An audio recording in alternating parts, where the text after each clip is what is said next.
சாவித்ரி சமையலுக்கு உங்களை வரவேற்கிறேன். இப்போ அருமையான சுவையில் லஞ்ச் பாக்ஸ் ரெசிபியா தேங்காய் சாதம், அதற்கேற்ற மாதிரியே சேனைக்கிழங்கு மசாலா பொரியல் இதாங்க இப்போ செய்ய போகிறோம். இதுக்கு தேவையான எல்லா பொருளுமே எடுத்து வச்சுருக்குங்க. எப்படி செய்யலாங்கிறத பார்க்கலாம் வாங்க. இப்போ வீடியோக்குள்ளே போகலாம். தாளிக்க கொஞ்சமாக தேங்காய் எண்ணெய் விட்டுருக்கேங்க. தேங்காய் சாதம்னால இதில் தேங்காய் எண்ணெய் விட்டுருக்கேங்க. இப்போ எண்ணெய் காஞ்சிடுச்சுங்க. அரை டீஸ்பூன் கடுகு சேர்த்திக்கலாம். கடுகு பொரியல் கூடவே அரை டீஸ்பூன் உளுந்தம்பருப்பு, இது கூடவே 2 டீஸ்பூன் கடலைப்பருப்பு, இது கூடவே 10-15 முந்திரி பருப்பு. இது ஆப்ஷனல் தாங்க, விருப்பப்பட்டால் சேர்த்திக்கலாம். இப்போ நான் முந்திரி பருப்பு சேர்த்திருக்கேங்க. நீங்கள் முந்திரி பருப்பு இல்லாத பட்சத்தில் வறுத்த வேர்க்கடலையும் கூட சேர்த்திக்கலாம். இப்போ லேசாக வறுபட்டுருச்சுங்க முந்திரி பருப்பு கடலைப்பருப்பு எல்லாமே. இது கூடவே பொடியாக நறுக்கின இஞ்சி சிறிதளவு எடுத்துருக்கேங்க. நீங்கள் துருவியும் கூட சேர்த்திக்கலாம். இதை நல்லா வதக்கி விட்டுக்கலாங்க.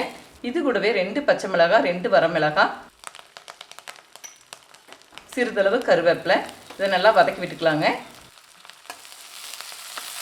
இது கூடவே சிறிதளவு பெருங்காயத்தூள். இப்போ துருவி வச்ச தேங்காவை சேர்த்திக்கலாங்க. அரை மூடி தேங்காய் துருவல் எடுத்து வச்சுருக்கேங்க. இப்போ தேவையான அளவுக்கு உப்பு சேர்த்துக்கலாங்க.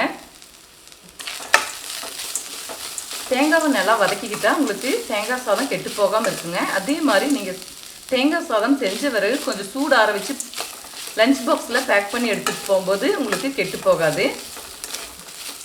இப்போ தேங்காய் நல்லா வதங்கிடுச்சுங்க. இது கூட சாதத்தை சேர்த்திக்கலாம். 200 கிராம் பக்கம் சாப்பாட்டு புழுங்கல் அரிசி எடுத்துங்க. உதிரி உதிரியாக வேக வச்சு எடுத்து வச்சுருக்கேன். இப்போ நல்லா கலந்து விட்டுக்கலாம். இப்போ லோ ஃப்ளேமில் வச்சுருக்கேங்க. டேஸ்ட்டு பார்த்துட்டு உப்பு பத்தலைன்னா கடைசியாக கொஞ்சமாக பொடி உப்பு கலந்துக்கலாம். இப்போ தேங்காய் சாதம் தயாராகிடுச்சுங்க. பொரியலுக்கு வதக்கி விட்டுக்கலாம். இப்போ சேனைக்கிழங்கு மசாலா பொரியலுக்கு தாளிச்சு போடுறதுக்குங்க கொஞ்சமாக எண்ணெய் விட்டுருக்குறேன். எண்ணெய் சூடாகட்டும். சேனைக்கிழங்கு பொடி பொடியாக நறுக்கிங்க. குக்கரில் கொஞ்சமாக மஞ்சள் பொடி, அரை உப்பு, கொஞ்சமாக காரல் தன்மை எடுக்காமல் இருக்க சேனைக்கிழங்குக்கு புளித்தண்ணியும் கொஞ்சம் விட்டு குக்கரில் பொடியாக நறுக்கிறதுனாலேங்க ஒரு விசில் வச்சு வேக வச்சு எடுத்து வச்சுருக்கேன். 3 பெரிய பல் பூண்டு பொடி பொடியாக நறுக்கி வச்சுருக்குங்க. இதை சேர்த்து நல்லா வதக்கி விட்டுக்கலாம். இது கூடவே சிறிதளவு கருவேப்பிலை. பொரியலில் அரை உப்பு போட்டு வேக வச்சுருக்கிறதுனாலங்க இப்போ கொஞ்சமாக உப்பு சேர்த்துக்கிறேன். இதெல்லாம் நல்லா வதங்கிடுச்சுங்க. லோ ஃப்ளேம் வச்சுக்கலாம். மசாலா பொடி எல்லாமே கலந்துக்கலாங்க.